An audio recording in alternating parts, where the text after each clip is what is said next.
तब भाई लोग क्या हालचाल। आज की इस वीडियो में हम लोग कड़बक चैप्टर को फुल्ली एनिमेशन के साथ समझेंगे। तो चलिए इस वीडियो की शुरुआत की जाए। तो इस वीडियो की शुरुआत होती है मलिक मोहम्मद जायसी से। तो मलिक मोहम्मद जायसी का जन्म 1492 में हुआ था और इनका निधन 1548 में हुआ था। इनका निवास स्थान है जायस कब्र अमेठी उत्तर प्रदेश। इनके पिताजी का नाम है मलिक शेख ममरेज और इनके दो गुरु भी थे जिनका नाम है सूफी संत शेख मोहिदी और सैयद अशरफ जहांगीर। अब इनके बारे में बात करें कि इनका व्यक्तित्व कैसा था, तो इनको चेचक हो गया था। चेचक के कारण ये सुंदर नहीं थे यानी रूपहीन थे और यह बाईं आंख और कान से वंचित थे, यानी जो इनका बाईं आंख और कान था वह काम नहीं कर रहा था और ये सुंदर भी नहीं थे। और इन्होंने बहुत सारे कृतियाँ लिखी हैं। तो चलो एक एक करके समझते हैं। पहला है पद्मावत, दूसरा है अखरावट, तीसरा है आखिरी कलाम, चौथा है चित्ररेखा, मसला मसला नाम। इसके अतिरिक्त भी बहुत सारी है। तो यहाँ तक हम लोगों ने मलिक शेख ममरेज के बारे में समझ लिया है। अब हम लोग इनके द्वारा जो पद लिखे गए हैं, जो इनका चैप्टर लिखा गया है, उसको शुरू करते हैं। तो देखो दोस्तों, आज का हमारा चैप्टर जो कि कड़बक है, यह 2 भागों में बांटा हुआ है। तो चलो सबसे पहले पहला भाग कंप्लीट करते हैं। तो पहले भाग में जो जायसी जी हैं वो अपने बारे में बताते हैं। वह कहते हैं कि भगवान ने उनको एक आंख दी है, फिर भी वह गुणवान है, क्योंकि जो कोई भी उनकी कहानियों को, कविताओं को सुनता है वह उन पर मोहित हो जाता है। यहाँ वह यह बताना चाहते हैं कि वह भले ही एक आंख के हैं, लेकिन वह बहुत सारी कविताएं लिखते हैं और जो व्यक्ति भी उनकी कविताओं को पढ़ता है, सुनता है, वह उस पर मोहित हो जाता है। यानी वो अपनी कविताओं की तारीफ करते हैं और सबूत देते हैं कि मैं इतना अच्छा कविताएं लिखता हूँ।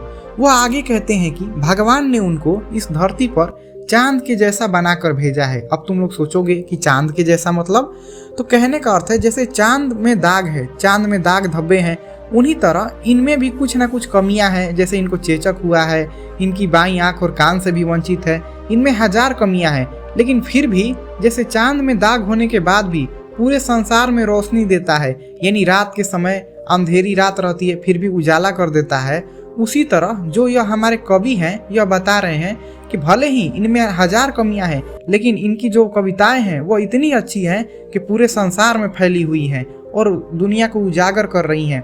आगे कहते हैं कि मैंने सारी दुनिया को अपने एक आंख से ही समझ लिया है। जैसे आसमान में एक शुक्र तारा रहता है जो पूरे नक्षत्रों में चमकता रहता है, उसी तरह भले ही इनके पास एक आंख है, लेकिन इन्होंने सारी दुनिया को एक आंख से ही अच्छे से समझ लिया है। आगे वह कहते हैं कि जब तक आम में मंजरी नहीं आती है तब तक उसमें सुगंध नहीं आता है। वो आगे कहते हैं कि अगर जब आम में डाभ ही नहीं लगेगा तो उसमें सुगंध कहाँ से आएगा। वह कहते हैं कि जो समुद्र का पानी है वह इतना खारा है, इसीलिए तो वह इतना बड़ा है और रहस्यमयी है। कहने का अर्थ है कि सब में कुछ ना कुछ कमियां है। समुद्र पानी खारा है, इसीलिए तो इतना बड़ा है, इतना रहस्यमयी है।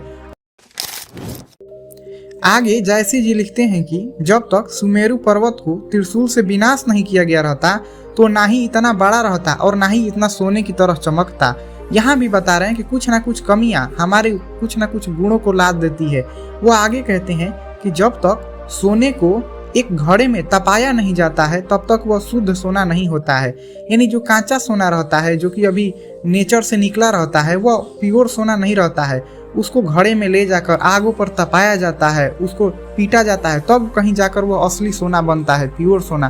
तो वही बता रहे हैं कि कमियां तो 1000 सब में हैं, लेकिन उनके जो गुण हैं वो कमियों को ढक देते हैं। वो आगे कहते हैं कि मेरी एक आंख दर्पण की तरह है। जैसे आईना साफ होता है और स्वच्छ होता है, वो भी इनका मन भी स्वच्छ है और साफ है।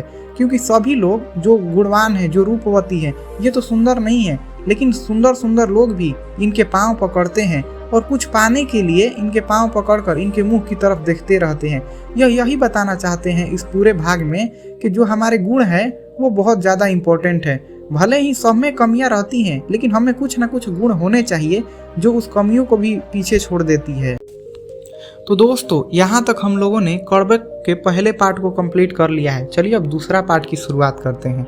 तो इसमें जायसी जी बताते हैं कि उनकी कविताओं को जिसने भी सुना है, यानी यह अपनी कविताएं जिसे भी सुनाते हैं या कोई भी इंसान जो इनकी कविताओं को पढ़ता है, वो पढ़ने के बाद प्रेम के दर्द को समझ पाता है। यानी जो प्रेम करने में जो दर्द होता है, वो समझ पाता है कि आखिर प्रेम है क्या।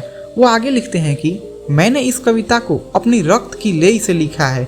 कहने का अर्थ है कि उन्होंने इस पूरी कविता को रक्त की गोंद से एक एक लाइन को जोड़कर लिखा है और लिखकर उन्होंने अपने आंखों के आंसुओं से इसे भिगोया है।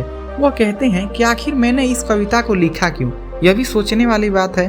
तो अब बताते हैं कि देखो, इस धरती पर जो कोई भी आया है वह एक न एक दिन इस धरती से चला ही जाएगा। इसीलिए वह कविताओं की रचना करते हैं ताकि उनके चले जाने के बाद उन संसार में उनकी यह पहचान रह जाए, यानी उनका एक नाम रह जाए कि उन्होंने यह सारी कविताएं लिखी हैं। वह एग्जाम्पल देते हैं और कहते हैं कि एक बात बताओ, ना ही आज रतन सेन राजा है, ना ही वो सुगा है जो कि बहुत ही बुद्धिमान था, ना ही अलाउद्दीन सुल्तान है, और ना ही वो राघव चेतन है, और ना ही पद्मावती रानी है।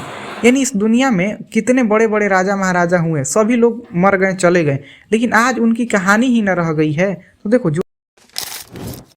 जो जायसी जी हैं इस कविता के माध्यम से, इस कड़वा के माध्यम से हम लोगों को समझाना चाहते हैं कि हम लोगों को भी कोई भी ऐसा काम करना चाहिए जो हमारी इस दुनिया में नाम कर दे। वह कहते हैं कि वह पुरुष धन्य है जिसका यश है, जिसका नाम है, क्योंकि फूल तो भले ही मर जाता है, फूल मुरझाकर खत्म हो जाता है, लेकिन जो उसका सुगंध रहता है वो हवा में फैला ही रहता है। अगर कहीं से हम फूल तोड़ कर लाते हैं और फूल लेकर चले भी जाएं तो उस फूल की खुशबू उस घर में रह जाती है। उसी तरह बताते हैं कि इंसान एक न एक दिन चला जाएगा, लेकिन उसके कर्म, उसकी पहचान ही इस धरती पर रह जाएगी। वह बताते हैं कि इस दुनिया में कोई भी इंसान ना ही यश को बेच सकता है, ना ही खरीद सकता है।